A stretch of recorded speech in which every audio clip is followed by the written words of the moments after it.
I told you that over 480 government employees just publicly accused their own liberal governor of covering up $1 billion fraud scheme? And when confronted about it on national television, he freaked out and desperately tried to blame Trump. I kid you not. This weekend, something absolutely unprecedented happened. State employees of Minnesota's Department of Human Services posted a statement that's now been viewed over 32 million times. And what they're saying about Tim Walz is as career-ending as it gets. But that's nothing compared to what Trump just said about him. And it's absolutely blowing up the internet. Wait until you see this. Hey gang, it's me, Dr. Steve, your Patriot Professor, enjoying yet another wonderful day in the glorious golden age that you made possible back on November the 5th. So if you want a front row seat on how you continue to change the world in ways you never even imagined, make sure to smack that bell and subscribe button. They didn't just say he ignored the fraud.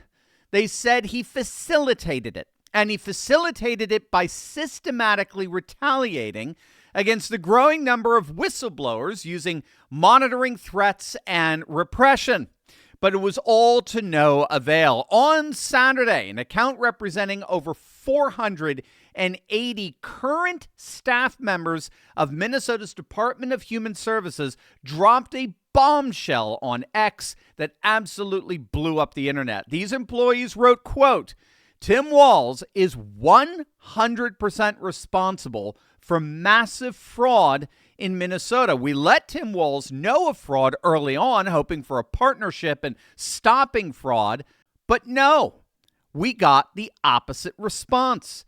It's a structure created and maintained by Tim Walz, who's created an environment of interrelated agencies and institutions, including the media, that help foster fraud through retaliation and turning a blind eye in exchange for political gain in the form of high-power agency leadership jobs or other perks. Fundamentally, Tim Walz is dishonest, lacks ethics and integrity, has poor leadership abilities, and has never taken any accountability for his role in fraud. Instead, Tim Walz deflects by blaming national politics for his own failings and distracts the public with inveterate lying. Thank you, New York Times, for bringing the plight of Minnesota to the national stage." Wow. Again, that's been viewed by, as of the making of this video, that's been viewed by over 30 million people. Now, the piece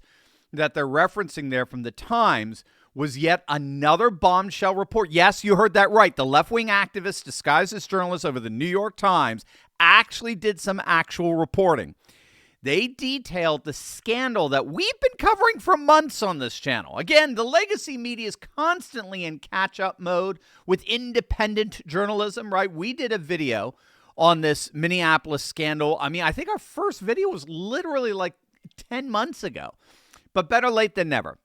But over 70 people have now been arrested in what prosecutors are calling the largest pandemic fraud case in U.S. history. We're talking about $250 million that was supposed to feed hungry children during COVID, but instead lined the pockets of fraudsters. So it basically acted like what we saw with USAID, right? When Elon Musk and Doge exposed how all these nonprofit welfare programs were in fact nothing more than personal slush funds for the people who run them. They just exploited the misery of others to enrich themselves.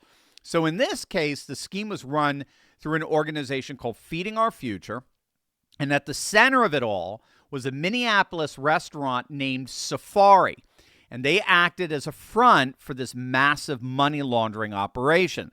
Somali Restaurant, as I understand, is a Somalian restaurant, was claiming to serve 5,000 meals a day, 7 days a week to underprivileged children, which turns out to not even remotely be, it wasn't even remotely close to being true. And the owners were pocketing all the money that they were getting. And just to show how corrupt the Minnesota welfare system under Governor Walz is, the latest suspect that was just arrested in this massive money laundering ring is a guy by the name of Usman Kamara. It turns out that Kamara had already been kicked out of the SNAP program back in 2015 for suspected fraud. And yet Minnesota officials still let him back into this, in this case now, this child nutrition program. The guy was previously kicked out of SNAP for suspected fraud, and yet, hey, come on aboard, man. He got approved by Minnesota officials for the COVID child nutrition program.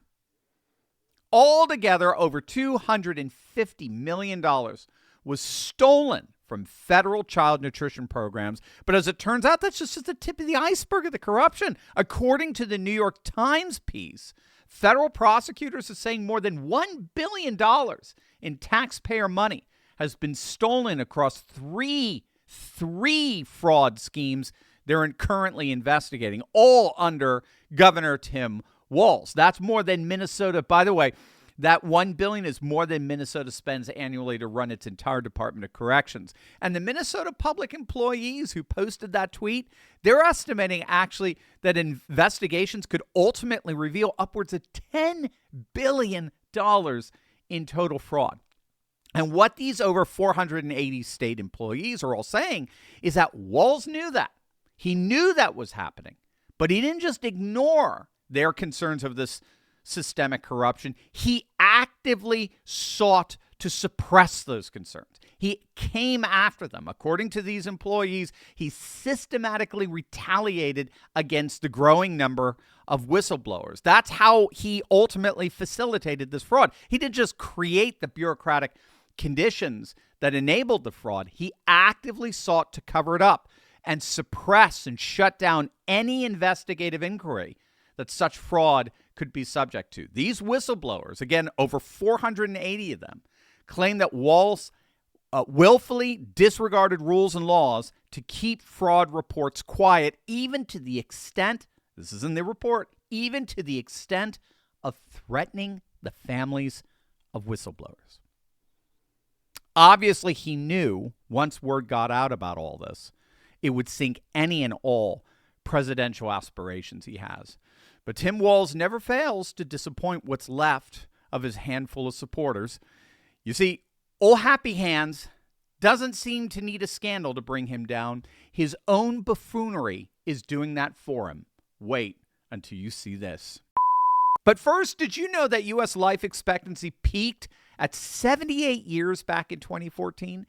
And global life expectancy is declining for the first time in 30 years because people are aging faster than ever before. And that's largely due to more toxins in the air, chemicals in our soil and food, and other external factors that are new to us. What most people don't know is that we can actually fight aging on a cellular level. Scientists have discovered that kimchi actually slows the aging process of human cells, helping to protect them and delay aging. The power of nature can outweigh the power of pharmaceuticals without the nasty side effects.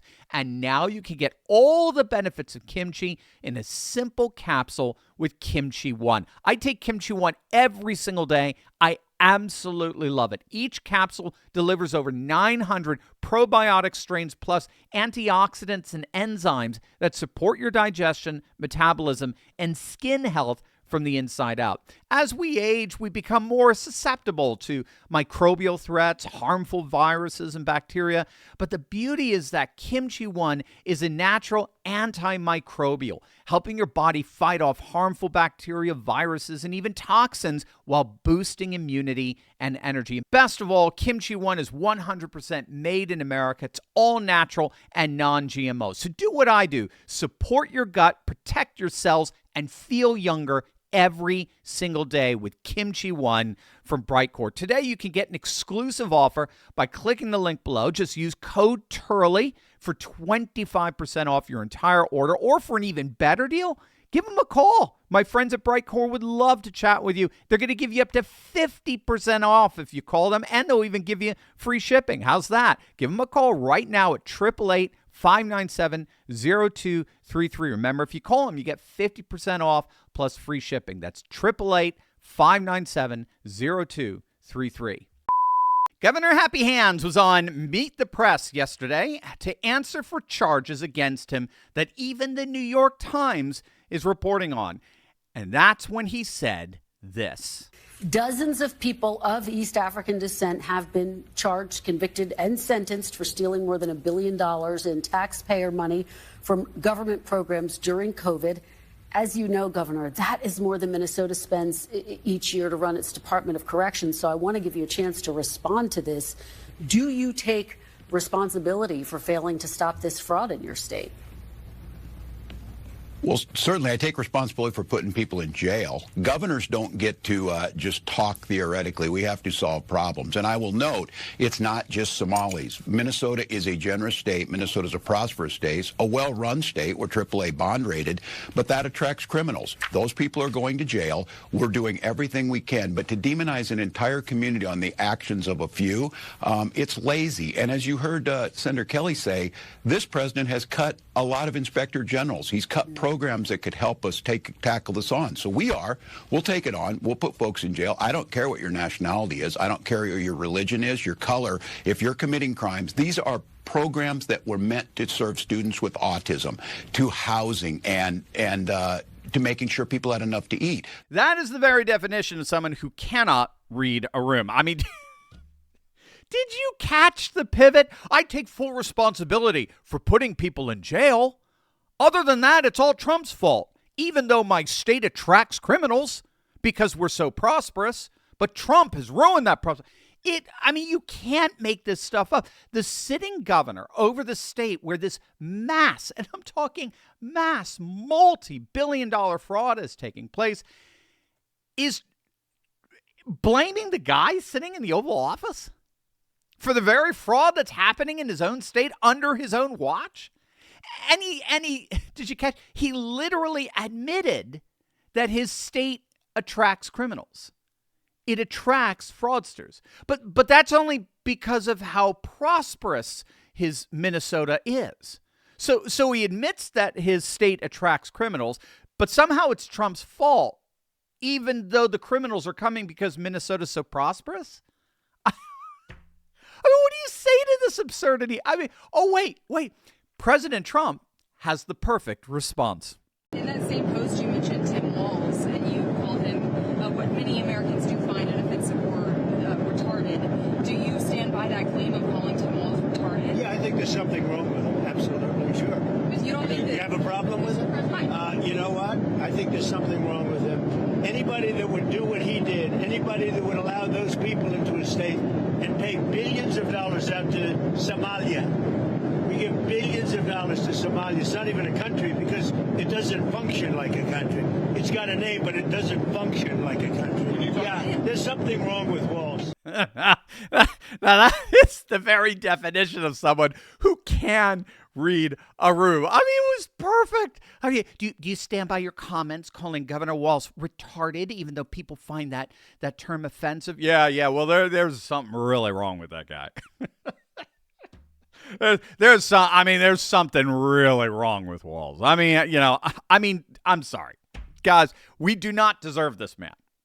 We don't deserve, there's something really, do you stand by that? No, yeah, there's something really wrong with him.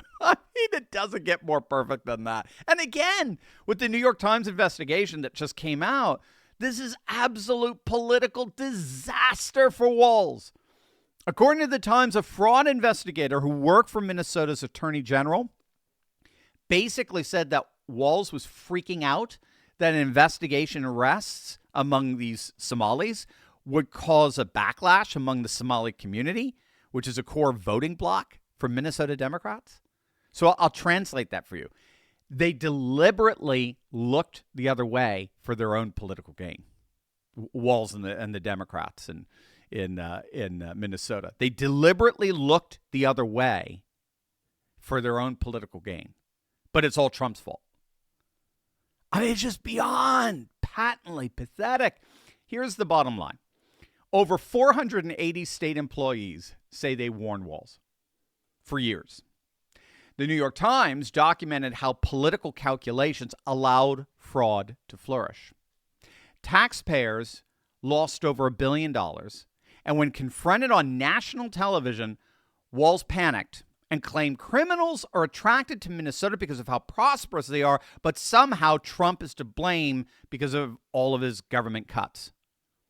This is what happens when politicians like Walz become so utterly corrupt. Inevitably, that corruption makes its way into the politics as a whole, and taxpayers are the one who get hurt the most.